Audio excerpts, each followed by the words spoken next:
Hi guys, welcome back to the channel, and as you've seen from the thumbnail, this is a Audi Q5 3 litre TDI. It's just coming up 12 years old now, and it's reliability. So she's just gone 180,000 miles, 500 odd miles. So it's done a lot of miles, a lot of motorway miles, a lot of fast miles, track miles. So what's gone wrong? All over the internet there's lots of things that they say go wrong with these on a regular basis: the fuel system, injectors, cam chains. So I just want to cover what I've had to do. Now, I've owned this for 7 years. I bought it with a smidge under 100,000, so 96,000 miles, so I've done over 80,000 miles in it. And the caveats: ever since I've owned this vehicle, I've only ever put Shell V-Power diesel or BP Ultimate diesel. It's had nothing else. So fuel additives, I use a lot of fuel additives as well.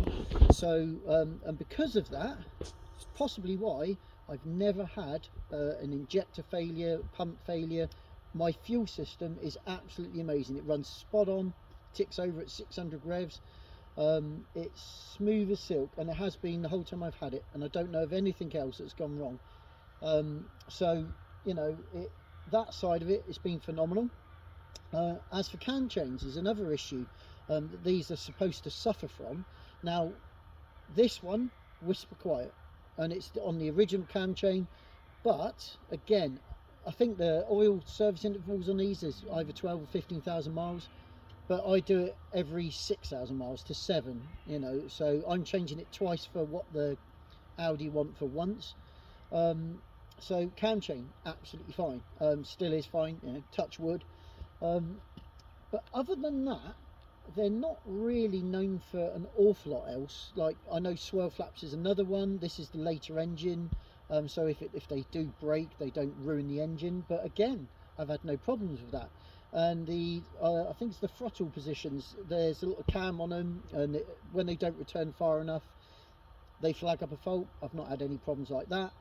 So ironically, outright reliability, it's been almost faultless. I've had to do an alternator in the last couple of thousand miles, but again, that literally is a wear and tear item.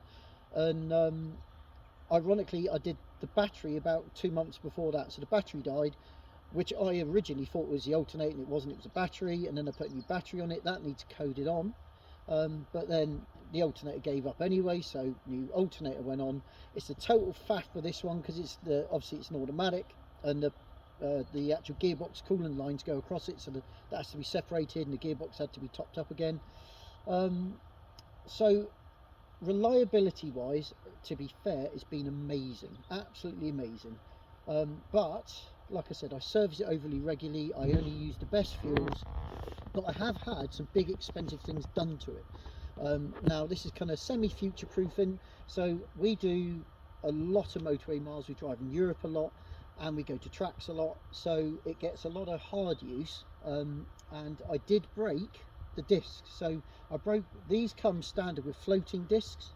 They're 380mm floating discs. So I've now swapped that to track biased high carbon solid discs with track biased pads as well, because it did, I broke very heavily into a corner, and there wasn't actually a bang, but as soon as I got off the brakes and then back on the brakes, there's a real bad vibration.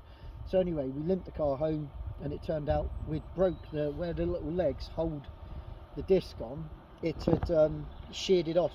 So rather than worry about it happening again, I just went to all solid. I'll tell you when. So that is now, well, I've gone to all track discs and pads all the way around. What I've also done, I've changed all the brake lines for braided brake lines, hell braided brake lines. You know, if anyone cares, the Porsche, the calipers are Porsche Speed yellow, as are the braided brake lines. I've changed the brake fluid to 5.1 for a higher boiling point. But that was just purely because I broke one and I didn't want to have to ever risk that again. So I changed to more track bias kit. The biggest cost, like, so this is only on a stage 1 remap, so it's still a lot of power, but it's only on stage 1, nothing more. But I have put a dark side development clutch pack in it and a dark side development dual mass flywheel. and the dual mass flywheel was rattling, just started to rattle at about 140,000 miles. It was just getting a bit clunky, and on downshifts, especially into first, it would give quite a heavy knock. And if you're splitting the gearbox off anyway, you might as well put a new clutch pack in it. And rather than put another standard pack in, I might as well have just upgrade everything. So that's what I done. So that plus fitting, plus all the oil and like diff oil and gearbox oil and whatever else, was nearly £3 grand. Now, to be fair, that's not a reliability problem. That was my choice to do that. The clutch pack that come out, there was only 2 of the smaller clutches. You got a large set and a smaller set. There's only 2 of the smaller set that were slightly coloured.